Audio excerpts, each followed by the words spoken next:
बिस्मिल्लाहिर्रहमानिर्रहीम। अस्सलाम वालेकुम।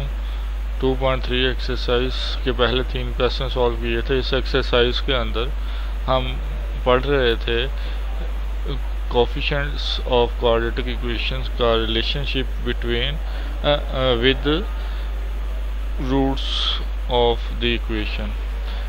तो क्वेश्चन नंबर 4 जो है उसमें है find P if the roots of the equation x की 2 plus 3x plus p minus 2 equal to 0 differ by 2। इसका जो पहला पार्ट है उसमें है differ by unity. Unity mean 1 होगा, तो उसमें जो होगा लेट, जैसे यहाँ पे किया गया है अल्फ़ा और अल्फ़ा माइनस 2 दूसरा लिया है, क्योंकि 2 का फ़र्क उसने कहा था, तो एक को अल्फ़ा ले लिया, दूसरे को अल्फ़ा माइनस 2 लिया है। इसी तरह से उस क्वेश्चन में उसने एक का फ़र्क कहा है, तो एक को अल्फ़ा लेंगे, दूसरे को अल्फ़ा माइनस 1 ले लेंगे, या चाहें तो अल्फ़ा प्लस 1 भी ले सकते हैं, एक का फ़र्क रखना है। इसी तरह यहाँ भी अल्फ़ा प्लस 2 भी ले सकते हैं और अल्फ़ा माइनस 2 भी, जैसे चाहें आप कर सकते हैं, दोनों तरह से ठीक हो जाएगा। तो ये ए की वैल्यू ली हमने कोफिशिएंट ऑफ एक्स स्क्वायर, और फिर इसी तरह से बी की वैल्यू ली कोफिशिएंट ऑफ एक्स, और कांस्टेंट जो है ये पी माइनस 2 हमारे पास आ गया। उसके बाद हमने लेट कर लिया कि एक जो है रूट हमारे पास अल्फ़ा है, दूसरा जो है वो अल्फ़ा माइनस 2 है। अल्फ़ा माइनस 2 क्यों लिया? क्योंकि उसने जो कंडीशन दी थी उस कंडीशन के हिसाब से हमें 2 का फ़र्क रखना था, तो इसलिए हमने यहाँ पे बीटा का इस्तेमाल नहीं किया, बल्कि उसी अल्फ़ा के अंदर 2 का फ़र्क हमें चाहिए था, तो हमने 2 जमा भी कर सकते हैं, 2 माइनस भी अल्फ़ा के अंदर कर सकते हैं। तो हमने कहा एक अल्फ़ा है, दूसरा अल्फ़ा माइनस 2 है, इक्वेशन के रूट हैं, तो सम ऑफ रूट्स हमें पता है जी माइनस बी ओवर ए होता है। तो सम का मतलब मजमुआ, यानी कि दोनों को जमा करेंगे, एक अल्फ़ा था, दूसरा अल्फ़ा माइनस 2 था, तो अल्फ़ा प्लस अल्फ़ा माइनस 2 लिखा, और बी की वैल्यू 3 थी, वो 3 पुट कर दी, और ए की वैल्यू 1 थी, 1 लिख दिया। तो ये अल्फ़ा प्लस अल्फ़ा माइनस 2 हो गया। उसके बाद इसको जब सॉल्व किया तो ये हमारे पास अल्फ़ा और अल्फ़ा मिलकर 2 अल्फ़ा हो जाएगा, और ये वाला माइनस 2 दूसरी साइड पे जाके प्लस 2 हो जाएगा। उसके बाद ये जो है माइनस 3 प्लस 2 करेंगे सॉल्व, तो ये माइनस 1 आ जाएगा। ये 2 जो अल्फ़ा के साथ मल्टीप्लाई हो रहा था वो माइनस 1 के साथ दूसरी साइड पे जाके माइनस 1 को डिवाइड कर देगा। तो ये अल्फ़ा की वैल्यू हमारे पास यहाँ पे आई। उसके बाद प्रोडक्ट ऑफ रूट देखते हैं, यानी कि रूट्स का हासिल ज़रब। तो एक रूट अल्फ़ा था, दूसरा अल्फ़ा माइनस 2 था, हासिल ज़रब मेरे इनटू की सूरत में लिख दें दोनों को, और वो सी ओवर ए होता है। सी की वैल्यू हमारे पास इस इक्वेशन में थी पी माइनस 2, तो लिख दिया, और ए की वैल्यू 1 थी, पी माइनस 2 ओवर 1 हो गया।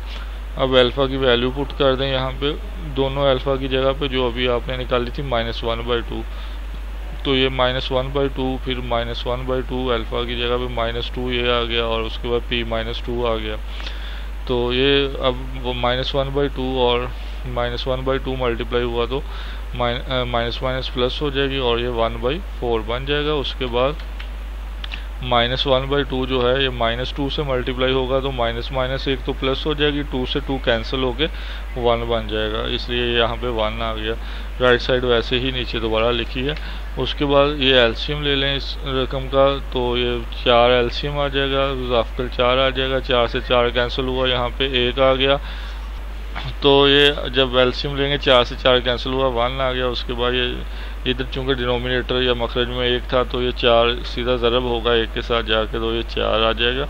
उसके बाद 4 और 1 को जब हम करेंगे जमा, तो ये 5 हो जाएगा, 5/4 हो गया। पी माइनस 2 जो है आपके पास, तो ये माइनस 2 अब दूसरी साइड पे शिफ्ट किया, तो ये प्लस 2 हो जाएगा, और फिर एलसीएम लिया तो फिर 4 आ गया, ये 5 ऐसे ही आ गया, और 4 2 बार 8 आ गया, तो ये 8 5 13 हो गया, 13/4 ये आ गई पी की वैल्यू।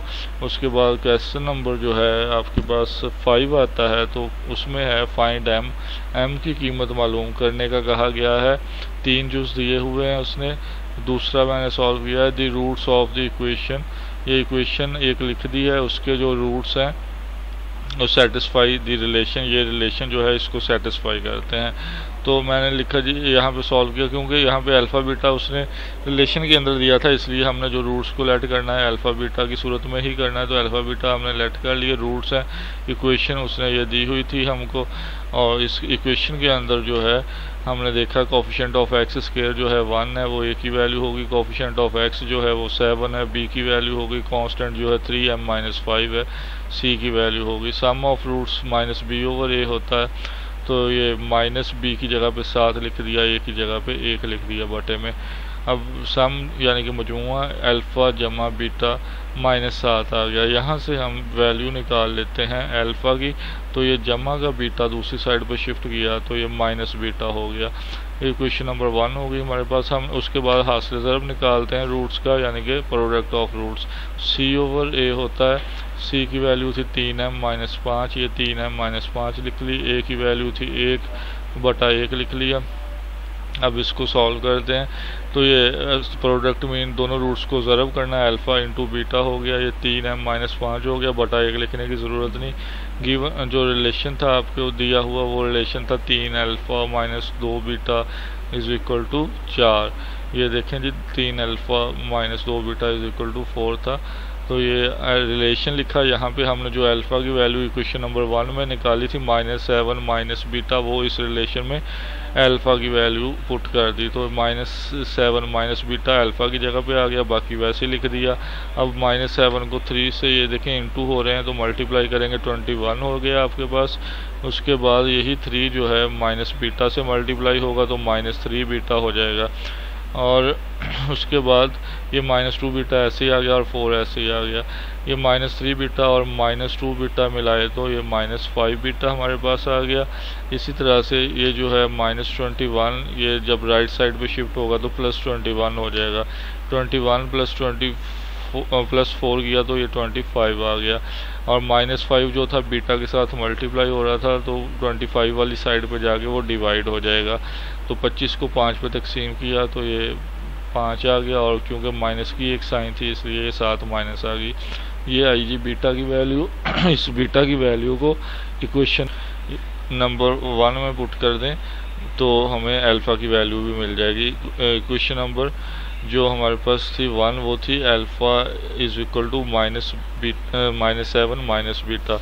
तो माइनस बीटा की जगह पे जब वैल्यू पुट करेंगे, ये माइनस ऐसे आया, बीटा की जगह पे -5 पुट कर दिया, तो ये माइनस माइनस प्लस हो जाएगा। -7 + 5 करेंगे तो अल्फ़ा की वैल्यू हमारे पास -2 आ जाएगी। अब दो वैल्यूज़ आ गई हैं, अल्फ़ा की -5 आई है, -2 आई है, बीटा की -5 आई है। जो इक्वेशन नंबर 2 थी हमारे पास, प्रोडक्ट वाला रिलेशन जो बना था, ये बना है कि प्रोडक्ट वाला रिलेशन, तो इसमें हम पुट कर देते हैं अल्फ़ा बीटा की वैल्यू, तो m की वैल्यू हमें मिल जाएगी। अल्फ़ा की -2 वैल्यू पुट कर दी और बीटा की -5 कर दी। अल्फ़ा बीटा की जगह पे राइट साइड वैसे ही लिखी, तो ये माइनस माइनस प्लस हो जाएगा। 5 2 × 10 हो गया, और -5 जो है इधर जाके +5 हो जाएगा। ये 10 और 5 15 हो जाएगा, और ये 3 जो इधर ज़रब हो रहा है दूसरी साइड पे जाके तकसीम होगा, तो 15/3 करेंगे तो ये 5 आ जाएगा। इस तरह से m की वैल्यू हमें मिल जाएगी। उसके बाद क्वेश्चन नंबर 6 जो कि लास्ट क्वेश्चन है एक्सरसाइज का, इसके अंदर उसने कहा जी m की वैल्यू फाइंड करें if sum and product of the roots of given equation is equal to a given number lambda. अगर इस दी हुई इक्वेशन के जो रूट्स का सम या मजमुआ है वो भी लैम्डा के बराबर हो, और जो हासिल ज़रब या प्रोडक्ट है वो भी लैम्डा के बराबर हो, तो इस इक्वेशन में जो m है उसकी वैल्यू फाइंड करें। ये भी दो हैं पार्ट्स, तो पहला मैंने सॉल्व कर दिया, दूसरा आप खुद करेंगे। ये देखें जी, कोफिशिएंट ऑफ उसी तरह से सॉल्व करना स्टार्ट करेंगे। ऑफ एक्स स्क्वायर जो है उसको a के इक्वल रख लिया, कोफिशिएंट ऑफ x जो है उसको b के इक्वल रख लिया, और जो फिर कांस्टेंट वैल्यू थी यानी कि 3m-10 ये c के बराबर आ गई। उसके बाद सम ऑफ रूट्स निकालते हैं। सम निकालने का वो coefficient of x over coefficient of x square होता है -b ओवर a होता है, यानी कि तो ये -b की वैल्यू पुट कर दें 7m-5, और इसी तरह से a की वैल्यू पुट कर दें 2m + 3। ये सम आ गया हमारे पास, मजमुआ आ गया। फिर हासिल ज़रब निकाल लेंगे तो c ओवर a होता है constant over coefficient of x square, तो ये 3m-10 आ जाएगा हमारे पास। और सी की वैल्यू, उसके बाद एम की ए की वैल्यू जो है 2m+3 थी, तो ये 2m+3 पुट कर दी। अब जो कंडीशन थी वो कंडीशन हम लिखते हैं। उसने कहा था सम जो है वो भी लैम्डा के बराबर है, यानी कि मजमूआ जो है वो भी लैम्डा के बराबर है, और प्रोडक्ट या हासिल ज़रब जो है वो भी लैम्डा के बराबर है। तो दोनों चीज़ें एक जैसी हैं। फॉर एग्जांपल सम भी 5 है और प्रोडक्ट भी 5 है, तो इसका मतलब है सम और प्रोडक्ट दोनों आपस में बराबर हैं। तो हमने इसलिए दोनों को आपस में बराबर रख दिया। जो यहाँ पे निकाले थे ये था सम निकला मजमूआ, और ये था प्रोडक्ट। हमने कहा कि फिर ये दोनों आपस में बराबर हैं क्योंकि दोनों की वैल्यू सेम है। तो यहाँ पे देखें डिनोमिनेटर्स एक जैसे हैं, ये आपस में कैंसिल हो जाएंगे दोनों, क्योंकि डिफरेंट साइड पे, एक लेफ्ट साइड पे एक राइट साइड पे, तो ये कैंसिल हो जाएंगे। या ये समझ लें कि लेफ्ट साइड वाले को राइट साइड पे लेके जाएं डिनोमिनेटर को, तो वहाँ पे जाके वो मल्टीप्लाई हो जाएगा, तो ये आपस में कैंसिल हो जाएंगे। उसके बाद आपके पास न्यूमिनेटर्स दोनों बच जाएंगे। ये ब्रैकेट बाहर माइनस है इसलिए ब्रैकेट खोलेंगे तो ये अलामतें चेंज हो जाएगी, माइनस की वजह से -7m हो जाएगा और माइनस माइनस +5 हो जाएगा।